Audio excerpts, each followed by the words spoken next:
नमस्कार दोस्तों, आप लोगों का स्वागत है पीछे हिंदी में अकेडमी में। आज मैं आप लोगों को कक्षा 11 की एनसीईआरटी का अध्याय नंबर 3 पढ़ाऊंगा। अध्याय का नाम है दोस्तों अपवाह तंत्र।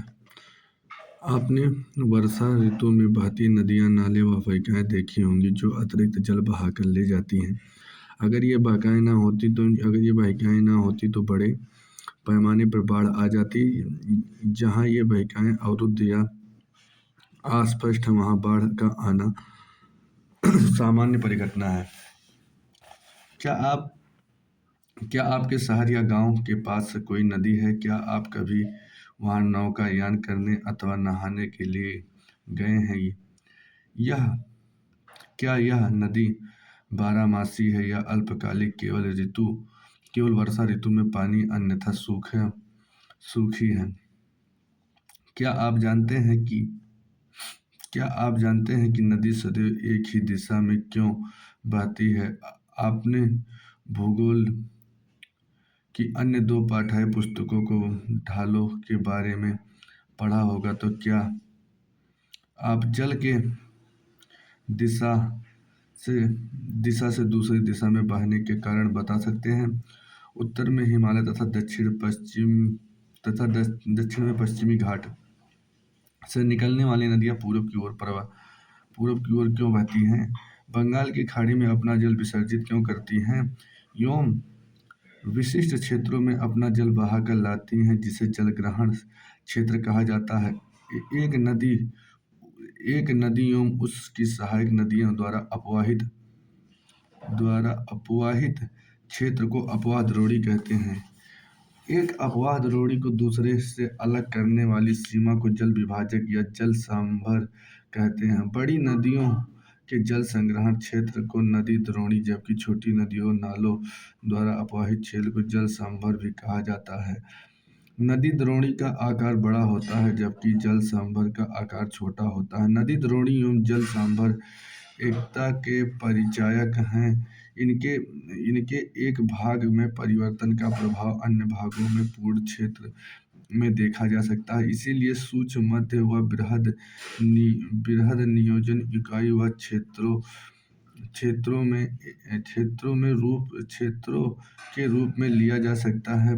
भारतीय अपवाह तंत्र को विभिन्न आधारों पर वर्गीकृत किया जा सकता है। समुद्र में जल विसर्जन के आधार पर इन्हें दो समूहों में बांटा जा सकता है। पहला अरब सागर अपवाह तंत्र, दूसरा बंगाल की खाड़ी अपवाह तंत्र। ये अपवाह तंत्र दिल्ली, कटक, अरावली एवं सह्याद्री द्वारा विगल किए गए हैं। इस जल विभाजक को एक रेखा के द्वारा दर्शाया गया है। कुल अपवाह क्षेत्र का लगभग 77% भाग, जिसमें गंगा, ब्रह्मपुत्र, महानदी, कृष्णा आदि नदी शामिल है, बंगाल की खाड़ी में जल विसर्जित करती है, जबकि 23% क्षेत्र, जिसमें सिंधु, नर्मदा, तापी, माही व पेरियार नदियां हैं, अपना जल अरब सागर में गिराती हैं। जल सांभर क्षेत्र के आकार के आधार पर भारतीय अपवाह द्रोणी को 3 भागों में बांटा गया है। पहला, प्रमुख नदी द्रोणी, जिनका अपवाह 20,000 वर्ग किलोमीटर से अधिक है। इसमें 14 नदी द्रोणियां शामिल है, जैसे गंगा, ब्रह्मपुत्र, कृष्णा, ताप्ती, नर्मदा, माही, पेन्नार, साबरमती, बराक आदि। मध्य नदी द्रोणी, जिनका अपवाह क्षेत्र 2,000 से 20,000 वर्ग किलोमीटर है। इसमें 44 नदियां द्रोणी हैं, जो कालिंदी, पेरियार, मेघना आदि लघु नदी द्रोणी है, जिनका अपवाह क्षेत्र 2,000 वर्ग किलोमीटर से कम है। इनमें न्यून वर्षा के क्षेत्र में बहने वाली बहुत सी नदियां शामिल है। क्या आप चित्र 1.3.1 में देख पाएंगे कि अनेक नदियां का उद्गम स्रोत हिमालय पर्वत की ओर अपना जल बंगाल की खाड़ी में अरब सागर में विसर्जित करती हैं। उत्तर भारत में इन नदियों की पहचान कीजिए। प्रायद्वीपीय पठार की बड़ी नदियां, उद्गम स्थल पश्चिमी घाट, और ये नदियां बंगाल की खाड़ी जल विसर्जित करती हैं। दक्षिण भारत में इन नदियों की भी पहचान कीजिए। नर्मदा और तापी दो बड़ी नदियां इनका अपवाद है, और ये अनेक छोटी नदियां अपने जल को अरब सागर में विसर्जित करती हैं। पश्चिमी तटीय क्षेत्र में कोंकण से मालाबार तट तक बहने वाली नदियों का नाम बताइए। उद्गम के प्रकार प्राकृतिक विशेषताओं के आधार आधार पर भी भारतीय अपवाह तंत्र को हिमालयी अपवाह तंत्र एवं प्रायद्वीपीय अपवाह तंत्र में विभाजित किया जाता है। यद्यपि इस यद्यपि इस विभाजन को योजना, चंबल, बेतवा, केन, सोन आदि नदियों में वर्गीकृत संपन्न समस्या होती है क्योंकि उत्पत्ति व आयु में हिमालय से निकलने वाली नदियां से पुरानी है। जल अप, फिर भी यह अपवाह तंत्र वर्गीकरण का सर्वाधिक मान्य आधार है। इस पुस्तक में इसी का अनुसरण किया गया है। भारतीय अपवाह तंत्र में अनेक छोटी बड़ी राशियां शामिल हैं। ये तीन बड़ी भू आकृति इकाइयों की उद्गम विकास प्रक्रिया का वर्षण की प्रकृति के लक्षणों के परिणाम को उत्पन्न करती है। हिमालय अपवाह तंत्र भूगर्भिक इतिहास के एक लंबे दौर के विकसित हुआ है। इसमें मुख्य गंगा, सिंधु, ब्रह्मपुत्र नदी, द्रोणी शामिल है। यहाँ की नदियाँ बारहमासी हैं क्योंकि बर्फ पिघलने व वर्षण दोनों पर निर्भर करती हैं। नदियाँ गहरे महाखंडों से गुजरती हैं जो हिमालय के उत्थान के साथ साथ अपरदन क्रिया निर्मित करती है। महाखंडों के अतिरिक्त ये नदियाँ अपने पर्वतीय मार्ग में भी आकार की घाटियाँ, क्षेत्रिकाएं, जलप्रपात भी बनाती हैं। जब ये मैदान में प्रवेश करती हैं तो निक्षेपात्मक स्थलाकृतियां जैसे समतल घाटियां, गोखुर झील, बाढ़ग्रस्त मैदान, गुंफित वाहिकाएं और नदी के मुहाने पर डेल्टा का निर्माण करती हैं। हिमालय क्षेत्र में इन नदियों का रास्ता टेढ़ा मेढ़ा, परंतु मैदानी क्षेत्रों में इनमें सर्पाकार मार्ग में बहने की प्रवृत्ति पाई जाती है और अपना रास्ता बदलती रहती है। कोसी नदी जिसे बिहार का शोक कहते हैं, अपना मार्ग बदलने के लिए कुख्यात रहती है। यह नदी पर्वत के ऊपरी क्षेत्रों से भारी मात्रा में अवसाद लाकर मैदानी भाग में जमा करती है। इससे नदी मार्ग अवरुद्ध हो जाती है व परिणाम स्वरूप नदी अपना मार्ग बदल लेती है। कोसी नदी पर्वतीय क्षेत्रों में इतनी भारी मात्रा में अवसाद क्यों लाती है? क्या आप सोचते हैं कि सामान्यतः नदियों और विशेषज्ञ तौर पर नदी में जल अपवाह तंत्र की मात्रा रहती है? क्या आप घटती बढ़ती हुई नदी में कब जल की मात्रा अत्यधिक होती है? बाढ़ और सकारात्मक नकारात्मक प्रभाव। हिमालय पर्वत अपवाह तंत्र का विकास हिमालय के पर्वतीय नदियों के विकास के बारे में मतभेद है। यद्यपि भूवैज्ञानिक मानते हैं कि मायोसीन कल्प में लगभग 2.4 करोड़ 50 लाख वर्ष पहले एक विशाल नदी है जिसे शिवालिक इंडो-ब्रह्म कहा जाता है। हिमालय की संपूर्ण अंतर्गत के साथ आसपास से पंजाब तक बहती हुई और अंत में निचले पंजाब के पास सिंधु की खाड़ी में आपस में पानी विसर्जित करती है। भूवैज्ञानिक कालक्रम के अनुसार भौतिक भूगोल के आधार पर 2006 नाम रासा पुस्तक का अध्याय 2 में शिवालिक पहाड़ियों के आधार निरंतरता, इनका सरोवरी उद्गम और इनका जलोढ़ निक्षेप से बना होना, जिन्होंने रेत, मृत्तिका, चिकनी मिट्टी, गोलाश्म, कोंगलोमेरेट शामिल है, इस धारणा की पुष्टि करती है। ऐसा माना जाता है कि कालांतर में इंडो ब्रह्म नदी की तीन प्रमुख अपवाह तंत्रों में बट गई है। पश्चिम में सिंध और इसकी 5 सहायक नदियां हैं। मध्य में गंगा और हिमालय से निकलने वाली इसकी सहायक नदियां हैं। पूर्व में ब्रह्मपुत्र का भाग हिमालय से निकलने वाली इसकी सहायक नदियां हैं। विशाल नदी इस तरह विसर्जित संभवतः प्लेटोसीन काल में हिमालय के पश्चिमी भाग के पोटवार पठार दिल्ली रिज के उत्थान के कारण हुआ है। यह क्षेत्र सिंधु गंगा अपवाह तंत्रों के बीच जल विभाजक बन गई है। इसी प्रकार मध्य प्लेटोसीन काल में राजमहल पहाड़ियों और मेघालय पठार के मध्य स्थित मालदा गैप के अक्षोण में हुआ है, जिसमें गंगा और ब्रह्मपुत्र नदी तंत्रों के दिक् परिवर्तन हुआ है और वो बंगाल की खाड़ी में प्रवाहित हुई हैं। हिमालय अपवाह तंत्र की नदियां हिमालय अपवाह में अनेक दो नदी तंत्र हैं, मगर निम्नलिखित नदी तंत्र प्रमुख हैं। सिंधु नदी तंत्र यह विश्व की सबसे बड़ी नदी द्रोणियों में से एक है, जिसका क्षेत्रफल 11,65,000 वर्ग किलोमीटर है। भारत में इसका क्षेत्रफल 3,21,289 वर्ग किलोमीटर है। इसकी कुल लंबाई 2880 किलोमीटर है और भारत में इसकी 1114 किलोमीटर। भारत में यह हिमालय की नदियों में सबसे पश्चिमी नदियां हैं। दोस्त, जो सिंधु नदी है, हिमालय की नदियों में सबसे पश्चिमी नदी है। इसका उद्गम जो है तिब्बत क्षेत्र में कैलाश पर्वत श्रेणी में बोखर्चू के निकट एक हिमनद से 30 डिग्री और 80 डिग्री के पूर्व में होती है, जो 4,164 मीटर की ऊंचाई पर स्थित है। तिब्बत में इसे सिंगी खवान अथवा शेर मुख कहते हैं। लद्दाख व जास्कर श्रेणी के बीच में उत्तरी पश्चिमी दिशा में बहती हुई यह लद्दाख के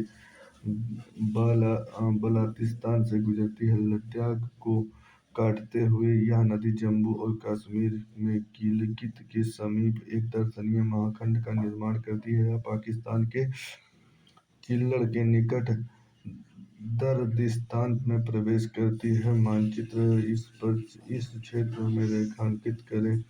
सिंधु नदी की बहुत सी सहायक नदियां हिमालय पर्वत से निकलती हैं, जैसे सहायक, गिलगित, हुंजा, सिंगार, स्टंगी, मद्रास। अंततः यह नदी तंत्र अटक के निकट पहाड़ियों से बाहर जाती है। दाहिने तट पर काबुल नदी, इसमें तिब्बत। इसके दाहिने तट में मिलने वाली अन्य प्रमुख सहायक नदियां हैं मिलने वाली अन्य प्रमुख सहायक नदियां हैं खुर्रम, तोची, गोमल, बिओवा और संगम। ये सभी नदियां सुलेमान श्रेणी से निकलती हैं। यह नदी दक्षिण की ओर बहती है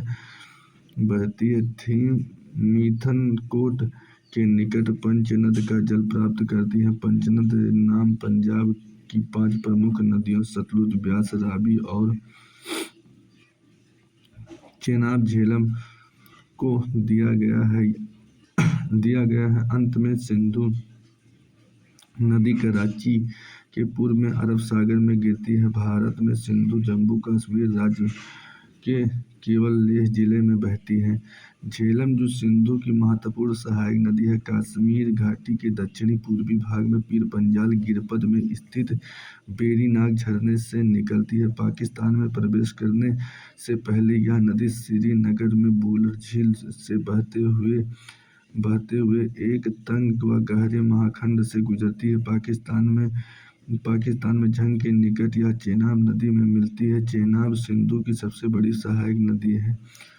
चंद्रमा और भागा 2 सरिताएं के मिलने से बनते हैं। ये सरिताएं हिमाचल प्रदेश के केवलांग के निकट ताड़ी में आपस में मिलती है, इसीलिए इसे चंद्रभागा के नाम से जाना जाता है। पाकिस्तान में प्रवेश करने से पहले यह नदी 1180 किलोमीटर बहती है। रावी सिंधु की एक अन्य महत्वपूर्ण सहायक नदी है। यह हिमाचल प्रदेश की कुल्लू पहाड़ियों के रोहतांग दर्रे के पश्चिम से निकलती है और राज्य की चंबा घाटी में बहती है। पाकिस्तान में प्रवेश करने व सराय सिंधु के निकट चेनाब नदी में मिलने से पहले यह नदी पीर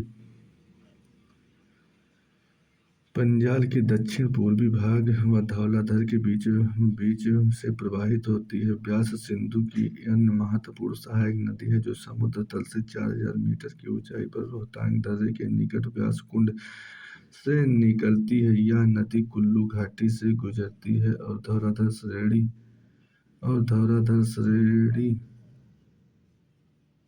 श्रेणी को काती और धौराधर श्रेणी में काती और लारंगी में महाखंड का निर्माण करती है। यह पंजाब के मैदान में प्रवेश करती है जहां हरिके के पास सतलुज नदी में मिलती है।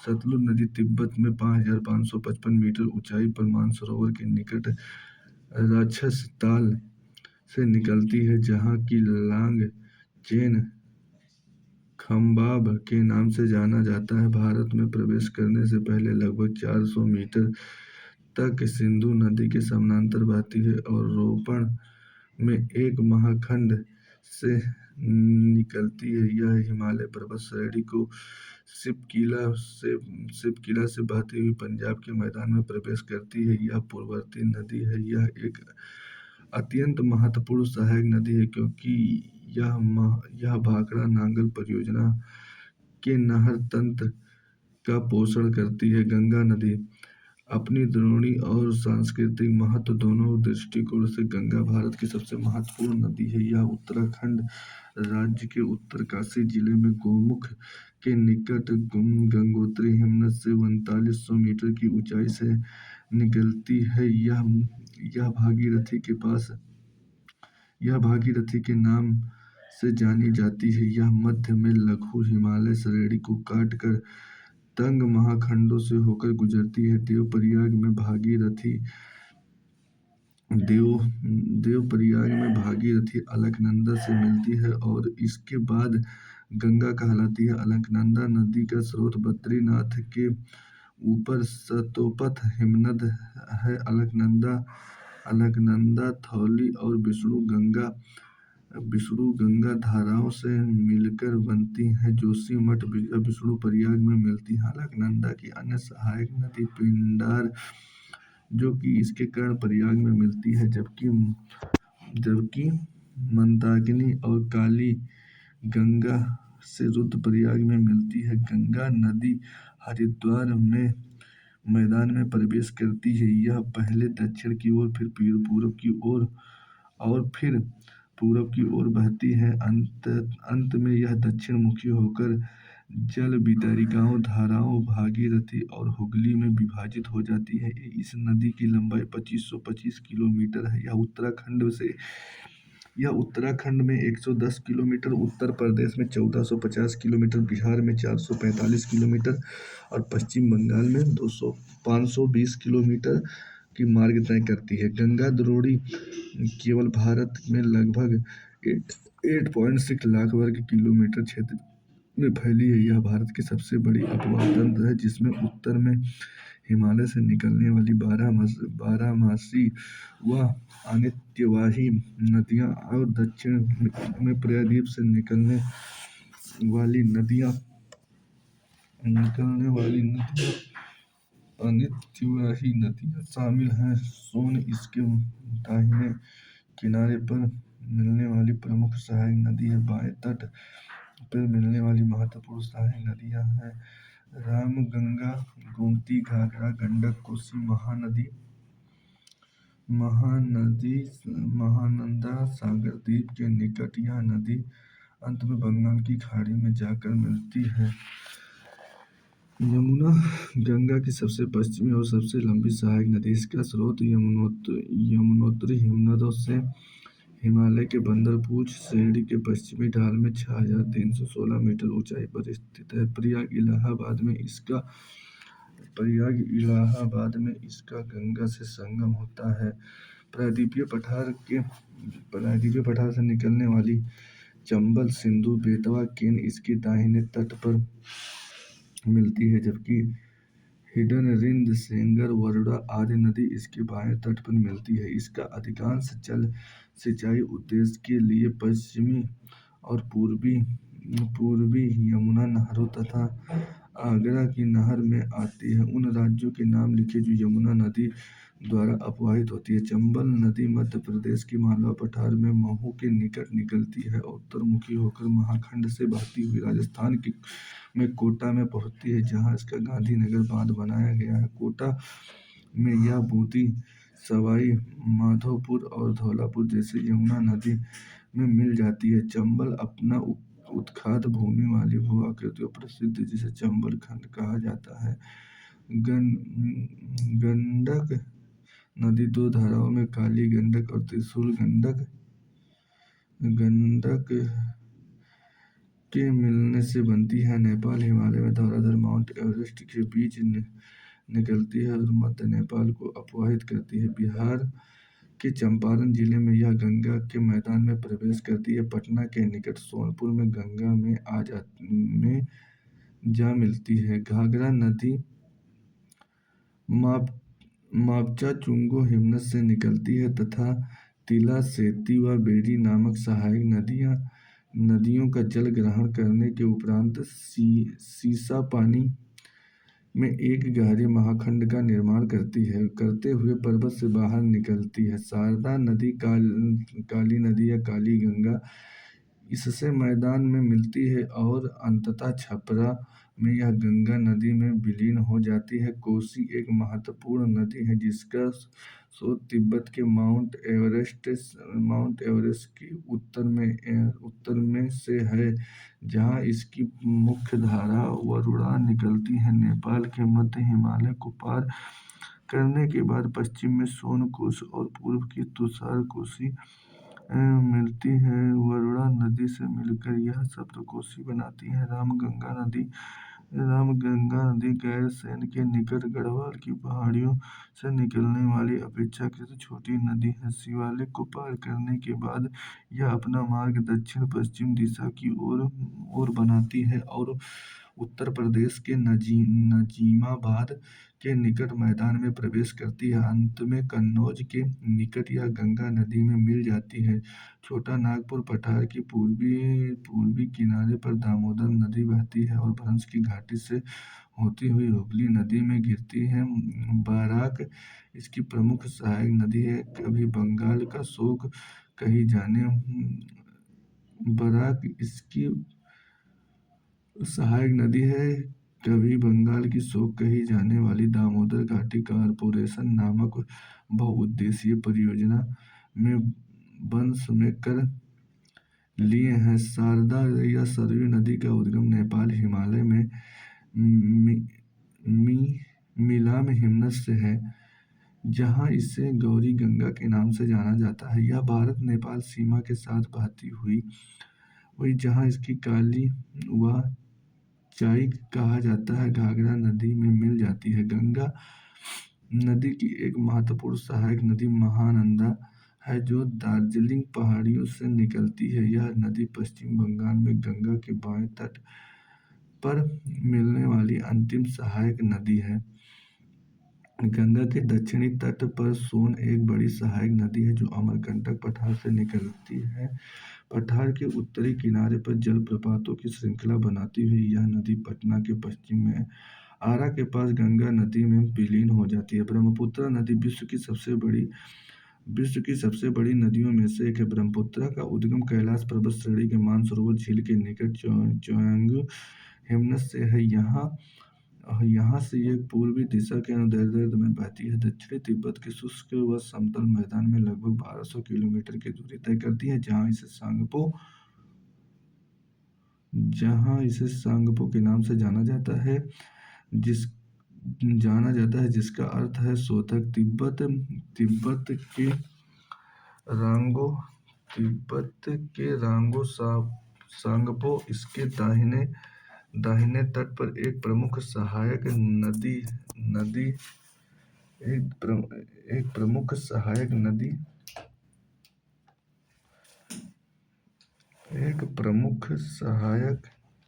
नदी है। मध्य हिमालय में नामचा बरवा के निकट एक गहरे महाखंड का निर्माण करती है। यह एक प्रबुद्ध व तेज बहाव वाली नदी के रूप में निकलती है। हिमालय के गिरिपथ से यह सिसंग या दिहांग से निकलती है। अरुणाचल प्रदेश में सदिया कस्बे में पश्चिम में यह नदी भारत में प्रवेश करती है। दक्षिण पश्चिम दिशा में बहते हुए इसके बाएं तट में इसकी प्रमुख सहायक नदियां दिबांग, सिकांग, लोहित मिलती है और इसके बाद यह नदी यह नदी ब्रह्मपुत्र के नाम से जानी जाती है।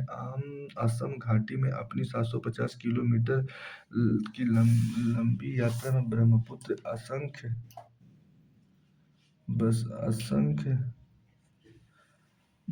लिखा है। एक मिनट दोस्तों, ब्रह्मपुत्र अपने असंख्य असंख्य सहायक नदियों का आकर मिलती है। इसके बाएं तट की प्रमुख सहायक नदियां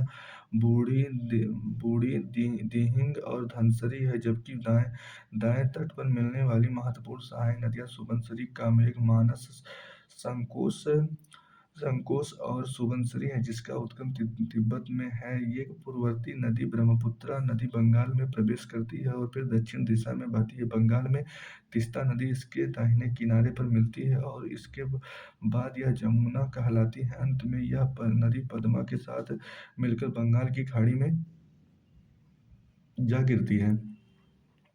ब्रह्मपुत्रा नदी बाढ़, मार्ग परिवर्तन एवं तटीय अपरदन के लिए जानी जाती है। ऐसा इसलिए क्योंकि इसकी अधिकतर सहायक नदियां बड़ी हैं। इसके जलग्रहण क्षेत्र में भारी वर्षा के कारण इसमें अत्यधिक अवसाद बहाकर आ जाते हैं।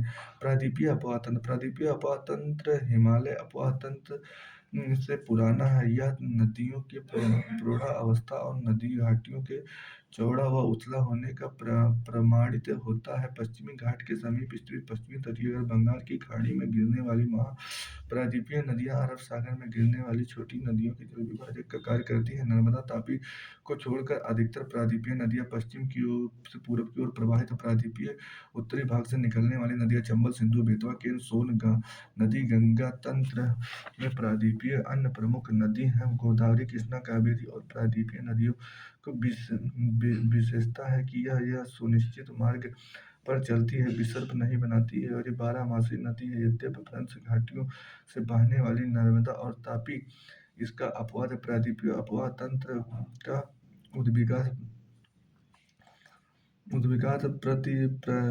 अति प्राचीन काल में तीन प्रमुख भूगर्भिक घटनाओं में आज प्रायद्वीपीय भाग के अपवाह तंत्र के रूप में प्रदान किया।